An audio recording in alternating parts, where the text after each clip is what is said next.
नमस्कार दोस्तों, कैसे हैं आप। दोस्तों आज की इस वीडियो में बात होने वाली है class 10th mathematics chapter number 6 का प्रश्नावली 6.4। इससे पहले की वीडियो में मैंने 6.4 के क्वेश्चन नंबर 1, 2, 3, 4 और 5 को करा दिया था। आज के इस वीडियो में 5, 6 से शुरू करूँगा, ठीक है। 6, 7 को और आगे बताऊँगा, ठीक है। तो चलिए क्वेश्चन को शुरू करते हैं। इससे पहले अगर आप हमारे चैनल पे मैथ चैलेंज A1 पर नए हैं तो चैनल को सब्सक्राइब कर रख लीजिएगा, क्योंकि मेरे द्वारा वीडियो अपलोड किए जाने पर सबसे पहले आप तक ही पहुँचेगी तब जब आप बेल वाला आइकन दबाएंगे, ठीक है। सब्सक्राइब करके बेल वाला आइकन दबा लेंगे, तब मेरे द्वारा जो वीडियो भेजी जाएगी सबसे पहले आप तक पहुँचेगी, ठीक है।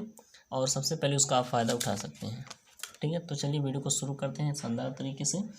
देखिए वीडियो में क्या कह रहा है, सवाल में क्या कह रहा है। सिद्ध कीजिए कि दो समरूप त्रिभुजों के क्षेत्रफलों का अनुपात इनकी संगत माध्यिकाओं का वर्ग होता है। फिर से पढ़िए कि सिद्ध कीजिए कि दो समरूप त्रिभुज, यानी कि हमें क्या दिया हुआ है, दो समरूप त्रिभुजों के क्षेत्रफलों का अनुपात इनकी संगत माध्यिकाओं के अनुपात के वर्ग होता है, ठीक है। ये चीज़ हमें दिया है। अब पहले क्या करते हैं, हम पहले चित्र बना लेते हैं। दो त्रिभुज है, दो त्रिभुजों को समरूप दिया है, ठीक है। तो हम यहाँ से बना लेते हैं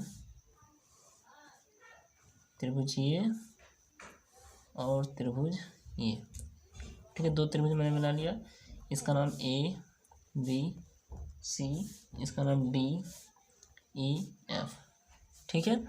ये तो चीज़ हो गया, ठीक। अब इसमें कह रहा है कि माध्यिका की बात हुई है, माध्यिकाओं का अनुपात वर्ग होता है। तो हम क्या करते हैं, यहाँ से एक माध्यिका खींच लेते हैं, ठीक है। यहाँ से भी एक माध्यिका, इसका नाम रख देते हैं हम P, इसका नाम रख देते हैं हम Q, ठीक है। अब दिया क्या है हमें, दिया तो दो समरूप त्रिभुज है, दिया है क्या, त्रिभुज ABC समरूप है त्रिभुज DEF के, ये चीज दिया है। सिद्ध करना है। अब यही सिद्ध करना है, देखिए कैसे लिखेंगे। दो समरूप त्रिभुजों के क्षेत्रफलों का अनुपात, यानी कि इन त्रिभुजों के क्षेत्रफलों का अनुपात पहले निकालते हैं, यानी कि एरिया ऑफ त्रिभुज ABC अनुपात मतलब बटा, फिर एरिया ऑफ के त्रिभुज की DEF, क्षेत्रफलों का अनुपात इनकी संगत माध्यिकाओं के अनुपात का वर्ग होता है। यानी कि संगत माध्यिका AP की संगत माध्यिका DQ, यानी कि AP बटे DQ के माध्यिकाओं का वर्ग होता है। ये चीज़ हमें सिद्ध करना है, ठीक है। इसी चीज़ को हमें सिद्ध करना है, यानी कि इस चीज़ को आप लिख ले गए तो आधा सवाल तो आपका हल ही हो गया, ठीक है। तो चलिए ये तो हो गया। अब देखिए हम इसमें कुछ रचना करना पड़ेगा, इसको हल करने के लिए कुछ रचना इसमें करना पड़ेगा आप लोगों को, ठीक है। तो इसमें रचना क्या होगा, बिंदु A से यहाँ से एक लंब डालेंगे BC पर, ठीक है, एक लंब डालेंगे। इसी प्रकार बिंदु D से एक लंब डालेंगे कहाँ, EF पर। तो इसी बात को हम लिखेंगे, जो हमारा AM है, यहाँ से इसका नाम AM रख दें, इस बिंदु का नाम M, इस बिंदु का नाम N। तो हमारा जो AM है वो किस पर लंब है, BC पर। AM भुजा, ये जो मैंने डॉट डॉट करके बनाया है, ये BC पर क्या है, लंब है। इसी प्रकार DN जो है EF पर लंब है, तो इसको भी लिख लेते हैं DN परपेंडिकुलर EF। ये चीज़ तो मैंने रचना में कर लिया। अब उपपत्ति में चलते हैं और इसे सिद्ध करते हैं। जो सिद्ध करना हमें यहाँ लिख दिया है, ठीक है। अब यहाँ से देखिए क्या होगा, पहले तो मुझे दिया है त्रिभुज ABC समरूप है त्रिभुज DEF, ये चीज़ तो मुझे दिया है। अब आपने पढ़ा है कि जब दो त्रिभुज समरूप होते हैं तो उनकी संगत भुजाओं का अनुपात क्या होता है, बराबर होता है। तो इसी बात को हम लिखते हैं, ठीक है। तो AB की संगत भुजा क्या होगा, DE, तो यहाँ से जगह AB बटे DE। इसी प्रकार BC की संगत भुजा EF, BC बटा EF। इसी प्रकार AC की संगत भुजा DF, ठीक है। तो यहाँ से हो जाएगा AC/DF। ये चीज़ तो आपने पढ़ा है, जब दो त्रिभुज समरूप होते हैं तो उनकी संगत भुजाओं का अनुपात क्या होता है, बराबर होता है। ठीक है, अब हमें इसी दोनों को लेके चलते हैं। ठीक है, तो यहाँ से हो जाएगा AB/DE बराबर BC/EF। ठीक है, ये चीज़ तो आप तो पढ़। ठीक है, इसी दोनों को लेके चल रहा है। अब यहाँ से देखिए एक चीज़ मैं बताता हूँ आपको, इस BC को आप और क्या लिख सकते हैं, BC को, अच्छा ये जो P है ये इन दोनों को क्या कर रहा है, डिवाइड कर रहा है आधे आधे भाग में। Q है ये EQ और QF बराबर है, यानी कि अगर हम 2BP लिखें,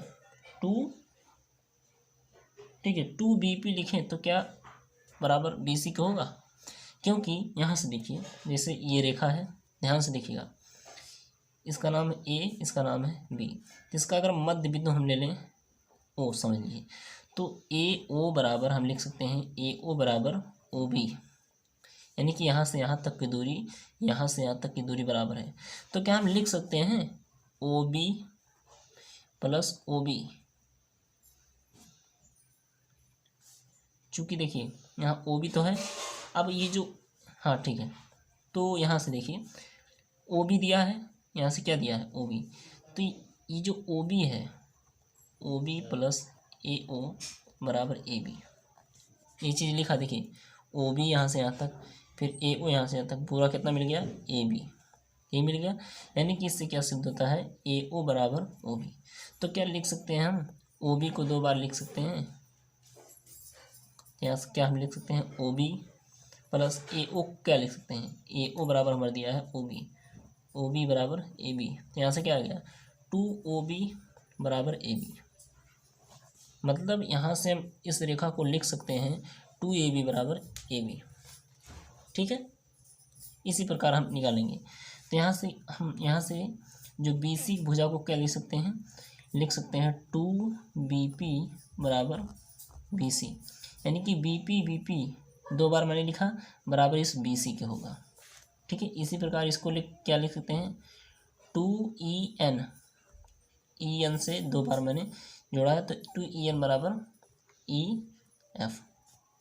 ठीक है, इसको बैक करके इस चीज़ को आप फिर से समझ लीजिएगा मैंने किस तरह बताया है। ठीक है, तो यहाँ से देखिए AB/DE बराबर BC को क्या लिख सकते हैं, BC को 2BP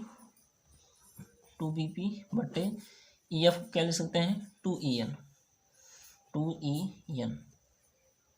ठीक है, EN सॉरी यहाँ से EQ है ना, EQ है 2EQ।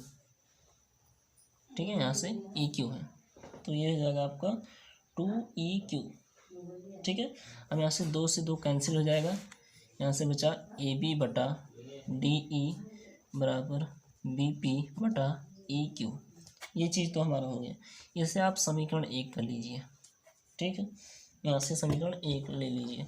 अब यहाँ से बात करेंगे हम, ये जो त्रिभुज है ABP में, इस पूरे त्रिभुज में ABP में, इस आधे वाले त्रिभुज में DEQ में। ठीक है, तो यहाँ से त्रिभुज ABP व त्रिभुज DEQ में। अब देखिए इन दोनों को त्रिभुज को पहले हम समरूप दिखाते हैं, क्योंकि आपको दिया है कि AB की संगत भुजा DF के बराबर और BP की संगत भुजा इसके बराबर। देखिए मैंने अभी सिद्ध किया है AB/DF और BP/EQ, तो ये चीज़ मुझे दिया है, यानी कि दो संगत भुजाओं का अनुपात बराबर है, तो यानी से AB/DE बराबर BP/EQ। दो संगत भुजाओं का समीकरण 1 से, ये मैंने समीकरण 1 से लिया है। अच्छा, दो संगत भुजाएं मैंने बराबर दिखा दिए। अब एक कोण अगर मैं बराबर दिखा दूं तो क्या हो जाएगा, भुज कोण भुज से ये दोनों समरूप हो जाएंगे। ठीक है, तो यहाँ से एक कोण B बराबर हो जाएगा कोण E, कोण B बराबर हो जाएगा आपको कोण E। अब कैसे बताते हैं, देखिए कोण B बराबर कोण E, क्योंकि आपको दिया है त्रिभुज ABC समरूप है त्रिभुज DEF की। जब दो त्रिभुज समरूप होते हैं तो संगत कोण क्या होते हैं, बराबर होते हैं। ठीक है, ये चीज़ तो हमें दिया है। अब देखिए क्या हो जाएगा, ये दोनों त्रिभुज यानी कि ये दोनों त्रिभुज ए बी पी और डी ई क्यू क्या हो जाएगा, समरूप हो जाएंगे।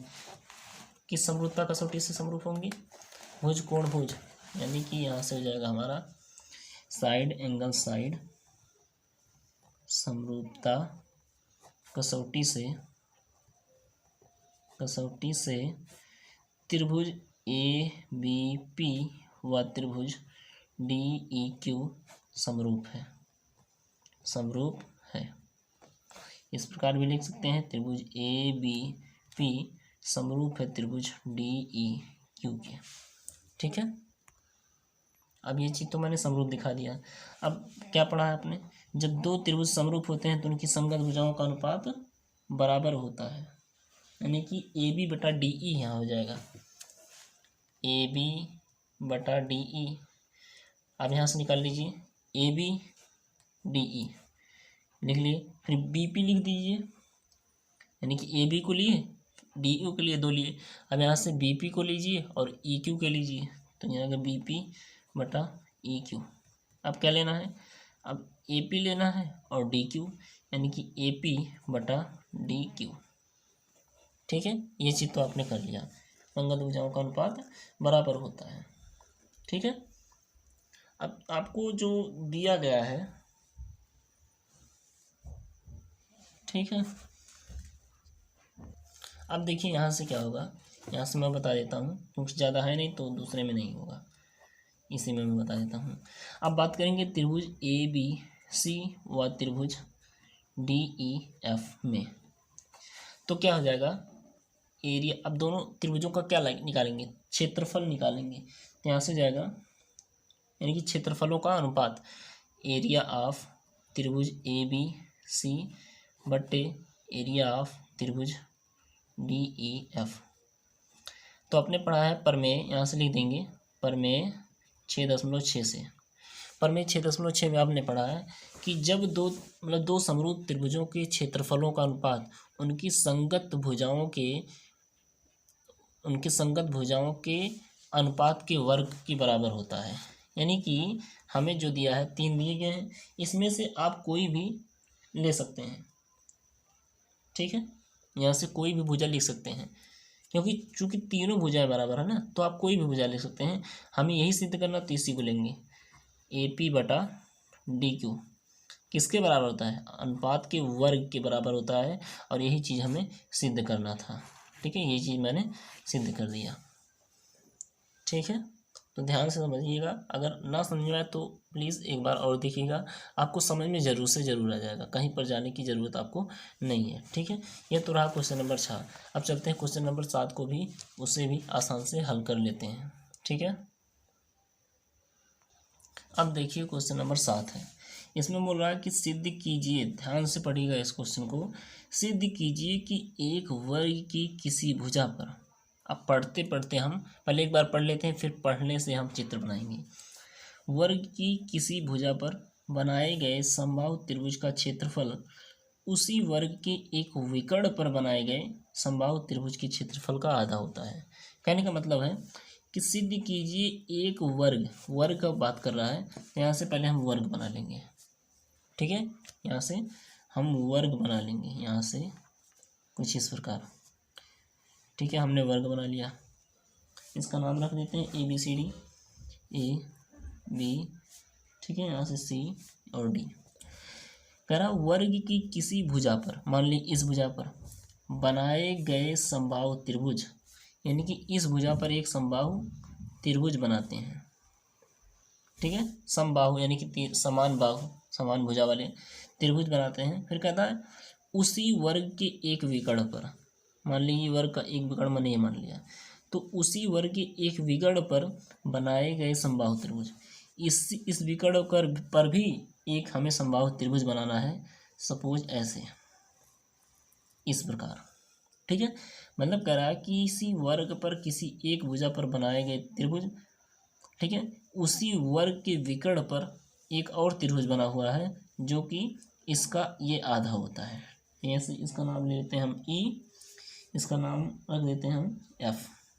ठीक है, ये चीज चित्र सेम ऐसे ही बनेगा। ठीक है। तो ये चीज़ अभी हमें सिद्ध क्या करना है, सिद्ध करना है, ध्यान से पढ़िएगा कि उसका जो वर्ग की एक भुजा पर बनाए गए त्रिभुज समबाहु त्रिभुज के क्षेत्रफल उसी वर्ग के विकर्ण पर बनाए गए त्रिभुज का क्षेत्रफल का आधा होता है। कहने का मतलब ये है, यहाँ से त्रिभुज जो ए बी सी है वो आधा होगा, वो किसका आधा होगा, वो आधा होगा त्रिभुज ए सी एफ का। कहने मतलब जो ए सी एफ है ना, यानी कि जो त्रिभुज ए बी सी है वो इस बड़े त्रिभुज का आधा होगा। कौन, ए बी सी। इसी यही बात कहा गया कि जो त्रिभुज ए बी सी है वो आधा होगा किसका, त्रिभुज ए सी एफ का। ठीक है, और यही चीज़ हमें क्या करना है, सिद्ध करना है। ठीक है, तो देखिए इसमें से पहले मानते हैं यहाँ पर। ठीक है, ये काम पूरा उत्पत्ति में करते हैं।